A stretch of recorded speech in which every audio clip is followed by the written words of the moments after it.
बच्चों, मैं आज फिर वेलकम कर रहा हूँ आपका हमारी साइंस की क्लास में। And you know that we are doing tissue, that is the chapter 6। और उसमें हम लोगों ने प्लांट टिश्यू आपको मैंने अच्छे से करवा दिया, प्लांट टिश्यू की टाइप्स करवा दी, फिर हमने एनिमल टिश्यू स्टार्ट किया था। और एनिमल टिश्यू में मैंने आपको जो पहला टिश्यू करवाया था एपिथेलियल टिश्यू, वो मैंने आपको अच्छे से समझा दिया था। एनिमल टिश्यूज़ में एपिथेलियल टिश्यू का काम क्या है? प्रोटेक्शन, बाहर से प्रोटेक्ट करना। हमारी जो स्किन है, जो प्लांट की आउटर स्किन है, that is made up of epithelium. और प्लांट के केस में इसको एपिडर्मिस बोलते हैं, ठीक है। और ये एक तरह की प्रोटेक्टिव लेयर होती है। फिर मैंने आपको कनेक्टिव टिश्यू करवाया, और कनेक्टिव टिश्यू में बेटा मैंने आपको ब्लड के बारे में बताया था। मैंने आपको बताया था कि जो ब्लड है वो भी एक तरह का कनेक्टिव टिश्यू है। उसके अलग अलग कंपोनेंट होते हैं। ब्लड में ब्लड प्लाज्मा होता है, और ब्लड में आपको बेटा WBCs मिलते हैं, रेड ब्लड सेल्स मिलते हैं, प्लेटलेट्स मिलती हैं, ठीक है। फिर मैंने आपको बोन्स के बारे में बताया था, ठीक है। बोन में मैंने आपको कॉन्ड्रोसाइट्स के बारे में बताया था। फिर मैंने आपको बताया था कि बोन मैरो होता है, बोन्स के अंदर एक कैविटी होती है जिसके अंदर हमारे रेड ब्लड सेल्स WBCs बनते हैं।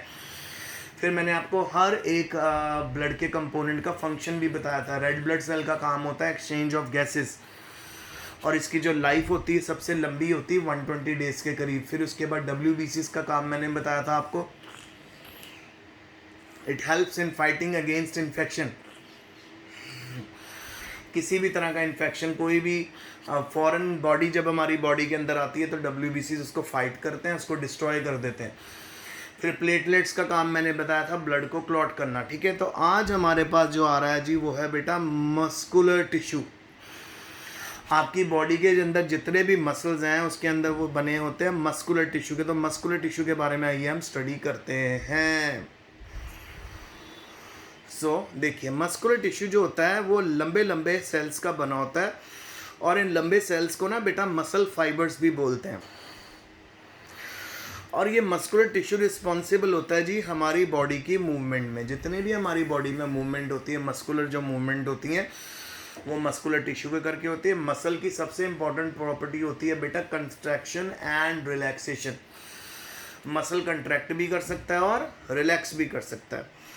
उसके बाद आपके सामने मैं पढ़ता जा रहा हूँ, इन मसल्स को स्केलेटल मसल्स भी बोलते हैं क्योंकि ये हमारी बोन्स के साथ अटैच हुए हुए होते हैं।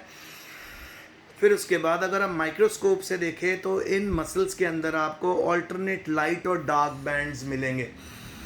प्रॉपर मसल कंट्रैक्शन कैसे होती है, ठीक है। ऑल्टरनेट डार्क और लाइट बैंड मिलेंगे। प्रॉपर मसल कंट्रैक्शन कैसे होती है ये हम पढ़ेंगे बड़ी क्लासेस में, ठीक है। अभी आपकी क्लास में तो इस स्टैंडर्ड में आपको यही पता होना चाहिए कि आपके जो मस्कुलर टिश्यू है उनका दूसरा नाम क्या है, ठीक है, स्केलेटल मसल्स। क्यों? क्योंकि हमारी बोन से अटैच होते हैं। इसमें जो लाइट और डार्क बैंड्स आपको यहाँ पे देखो बेटा, लाइट और डार्क बैंड्स यहाँ पे नज़र आ रहे हैं। ये जो लाइट और डार्क बैंड्स होते हैं ये एक दूसरे के ऊपर स्लाइड कर सकते हैं, और मसल कंट्रैक्ट भी हो जाता है और रिलैक्स भी हो जाता है। जैसे आप अपना बाइसेप बनाएं, जब आप अपना बाइसेप बनाते हैं, अपनी आर्म को एक दूसरे के ऊपर मूव करते हैं तो मसल हार्ड हो जाता है क्योंकि वो कंट्रैक्ट हो गया। तो इसी तरह जब आप इस मसल्स को दूर लेके जाओगे तो ये रिलैक्स भी होता है। ये एक बहुत इंपॉर्टेंट प्रॉपर्टी है मसल की, कंट्रैक्शन एंड रिलैक्सेशन। अच्छा, तो इसके अंदर अलग अलग स्ट्राइएशंस होती है, डार्क और लाइट बैंड होते हैं, इस करके इनको हम स्ट्राइएटेड मसल्स भी बोलते हैं।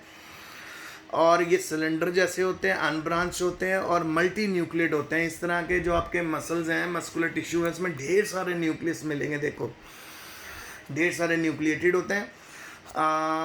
जो मूवमेंट होती है फूड की एलिमेंट्री कैनाल में, ठीक है, वो भी हमारे मसल्स के कंट्रैक्ट और रिलैक्सेशन से होती है। और ब्लड वेसल्स भी कंट्रैक्ट और रिलैक्स इसीलिए हो पाती हैं क्योंकि they are made up of muscles.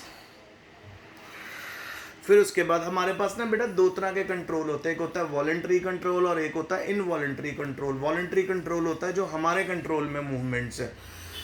Involuntary control जो मूवमेंट हमारे कंट्रोल में नहीं है। फॉर एग्जांपल टंग की मूवमेंट आपकी कंट्रोल में है। यस, लिप्स की मूवमेंट आपके कंट्रोल में है। फिर आपकी आइज़ की मूवमेंट आपके कंट्रोल में है, और जो आपके हाथों की मूवमेंट आपके कंट्रोल में। जो मूवमेंट्स हमारे कंट्रोल में होती हैं वो मूवमेंट होती हैं बेटा वॉलंटरी, जो हमारे कंट्रोल में नहीं है वो इनवॉलंटरी। फॉर एग्जांपल आपने रोटी का टुकड़ा खाया, रोटी का टुकड़ा खाने के बाद जब आप उस टुकड़े को निगल लेते हो तो वो आपके फूड पाइप में गया, जिसको ईसोफेगस बोलते हैं, ईसोफेगस से स्टमक में, स्टमक से इंटेस्टाइन में। ये जो मूवमेंट्स हैं ये हमारे कंट्रोल में नहीं है। इसका मैं बहुत अच्छा एग्जांपल देता हूँ। आप एक दीवार के साथ ना बिल्कुल उल्टे होकर आसन में आ जाइए। उल्टे होने का मतलब अपने पैर ऊपर कर लो, अपना फेस नीचे की तरफ कर लो। उल्टे अगर हम हो जाएं तो भी जब हम आपके मुंह में कोई खाना खाने के लिए डालेगा, आप खाने को जब चबाओगे और उसके बाद जब आप निगलोगे ना, वो आपके मुंह में नहीं रहेगा, वो आपके स्टमक तक पहुंच जाएगा खाना। यानी कोई ना कोई ऐसी मूवमेंट जरूर चल रही है जो मुंह से, ईसोफेगस से, स्टमक से इंटेस्टाइन तक खाने को लेके जा रही है। तो ये जो मूवमेंट है ये इनवॉलंटरी मूवमेंट है। ये वो मूवमेंट्स होती हैं जो हमारे कंट्रोल में नहीं होती। इसी तरह हमारी ब्लड वेसल्स भी कंस्ट्रिक्ट होती हैं, श्रिंक होती हैं, रिलैक्स होती हैं, वो भी हमारे कंट्रोल में नहीं है। हमारी बॉडी के कई मसल्स जो हैं वो वॉलंटरी कंट्रोल में, हमारे कंट्रोल में, और कई मसल्स हैं जो हमारे कंट्रोल में नहीं हैं, जिनको इनवॉलंटरी कंट्रोल में रखा जाता है। आगे जो मूवमेंट है फूड की हमारे एलिमेंट्री कैनाल में, बेटा एलिमेंट्री कैनाल माउथ से लेके एनस तक का जो कैनाल होता है उसको बोलते हैं, ट्यूब होती है। ये सारी मूवमेंट जो होती है इनवॉलंटरी मूवमेंट होती है, हमारे कंट्रोल में नहीं होती। एक और आपको इनवॉलंटरी मूवमेंट बताऊं बेटा, जब टॉर्च आपकी आँख के आगे अगर हम टॉर्च मार दें, जैसे ही टॉर्च आपकी आँख के ऊपर पड़ती है, आपकी आँख की जो प्यूपिल है वो एकदम कंस्ट्रिक्ट हो जाती है, श्रिंक हो जाती है। वो श्रिंक इसलिए होती है ताकि ज़्यादा लाइट आपकी रेटिना के ऊपर ना पड़े। तो बेटा थोड़ा सा आपको ना आँख के बारे में पता होना चाहिए, नहीं पता मुझे पता है इसलिए मैं बता रहा हूँ। देखिए सपोज बेटा ये हमारी आँख का लेंस है और ये मसल्स हैं जिन्होंने इस लेंस को पकड़ के रखा हुआ है, और यहाँ पे हमारी आ जाती है कॉर्निया, ठीक है, और ये है हमारी बेटा प्यूपिल। प्यूपिल वो पॉइंट होता है जहां से लाइट हमारी आंख में एंटर करती है, और पीछे है बेटा रेटिना। रेटिना वो रीजन होता है जिसके ऊपर इमेज बनती है, और ये इन्वर्टेड और उल्टी इमेज बनती है। अगर आपने ट्री देख रहे हो तो ट्री आपको उल्टी बनेगी इसके ऊपर ऐसे। हमारी आंख में क्या होता है, सेंटर में प्यूपिल होती है, वहाँ से लाइट अंदर जाती है, लेंस को क्रॉस करते हुए पीछे जाती है।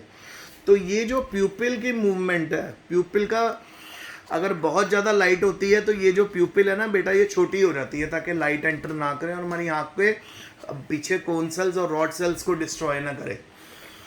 क्योंकि जो रेटिना होती है उसके ऊपर कोन्स और रॉड सेल्स होते हैं। कोन सेल्स मदद करते हैं लाइट में देखने में, कलर को देखने में, रॉड सेल्स मदद करते हैं अपना डार्क में देखने में।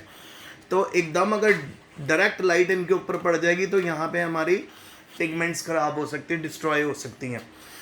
तो ये जो प्यूपिल की मूवमेंट है, बड़ा होना और छोटा होना, ये भी इनवॉलंटरी मूवमेंट है। तो छोटे बच्चों में कैसे चेक करते हैं, जब बच्चा पैदा होता है हम कैसे चेक करते हैं कि वो अंधा है या वो नॉर्मल है? डॉक्टर एक्चुअल में उसकी आँखों के ऊपर टॉर्च मारते हैं।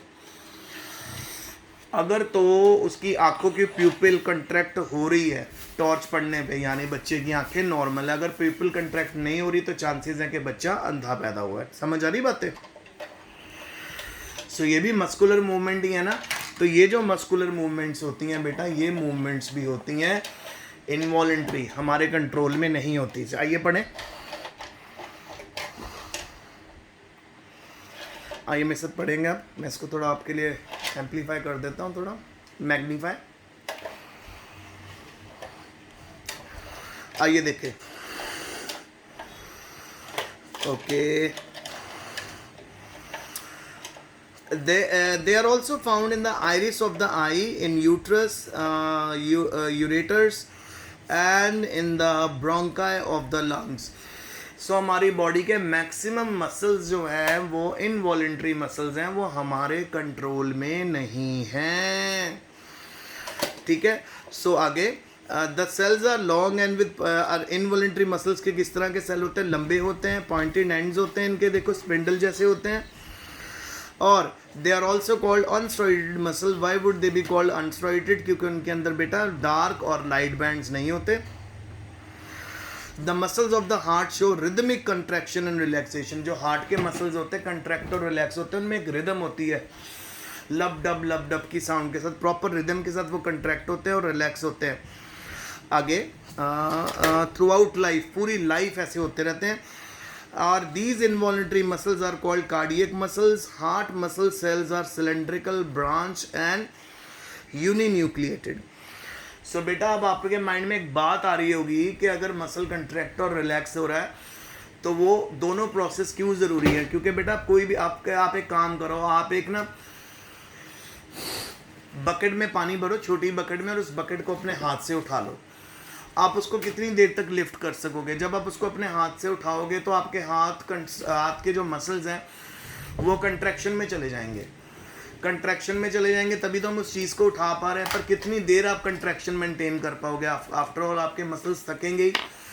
तो जब हमें मसल, इसको फटीग बोलते, थकने को फटीग बोलते, जब हमारे मसल्स थक जाएंगे, जैसे ही मसल थकेंगे आपके हाथ से वो बाल्टी छूट जाएगी। क्यों? क्योंकि आपके मसल्स को भी रिलैक्सेशन की नीड है।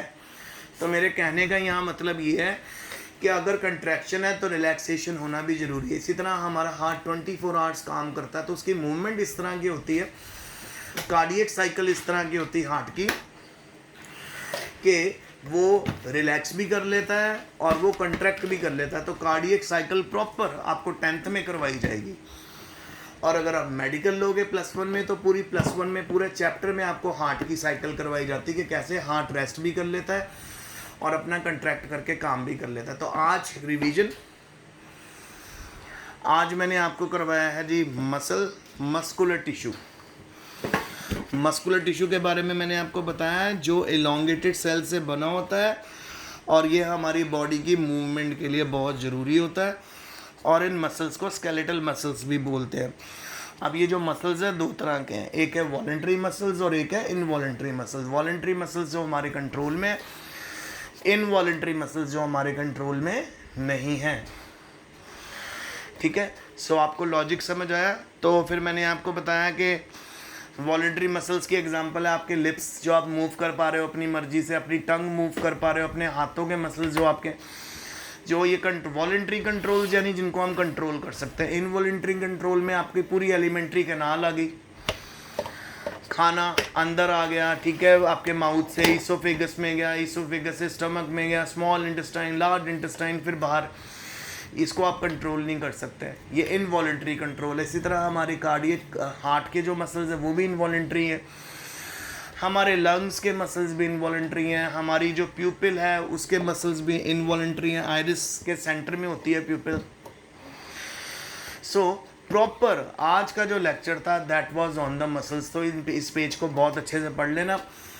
नेक्स्ट लेक्चर में ये चैप्टर ख़त्म हो जाएगा, तो नेक्स्ट लेक्चर में मैं नर्वस टिश्यू करवाऊंगा, साथ में क्वेश्चन आंसर्स भी डिस्कस कर लूँगा आपके साथ। ठीक है, तो हमारा लास्ट टॉपिक रह गया नर्वस टिश्यू। सो मैं आपके साथ ज़रूर डिस्कस करूँगा और आपको दिखाऊंगा कि एक नर्वस टिश्यू और नर्व सेल दिखता कैसा है। समरी भी डिस्कस करेंगे, क्वेश्चन आंसर्स भी डिस्कस करेंगे, ताकि आपकी सारी प्रॉब्लम सॉल्व हो जाएं। और जब हमारी गूगल मीट क्लास होगी तो जो भी आपकी क्वेरी होगी मैं वो उसी समय सॉल्व करने की पूरी कोशिश करूँगा। सो बेटा आपको एक ही बात बोलनी है, आपने बहुत मेहनत से पढ़ना है। तो आपको प्लांट टिश्यू सारा करवा दिया, एनिमल टिश्यू में एपिथेलियल टिश्यू करवाया, कनेक्टिव टिश्यू करवाया, आज हमने करा मस्कुलर टिश्यू, और नेक्स्ट लेक्चर में हम करेंगे नर्वस टिश्यू। चैप्टर ख़त्म हो जाएगा, साथ ही इसके क्वेश्चन आंसर्स डिस्कस करेंगे और मैं आपको काम करने के लिए भी भेजूँगा। So stay home, stay safe, study hard and best of luck.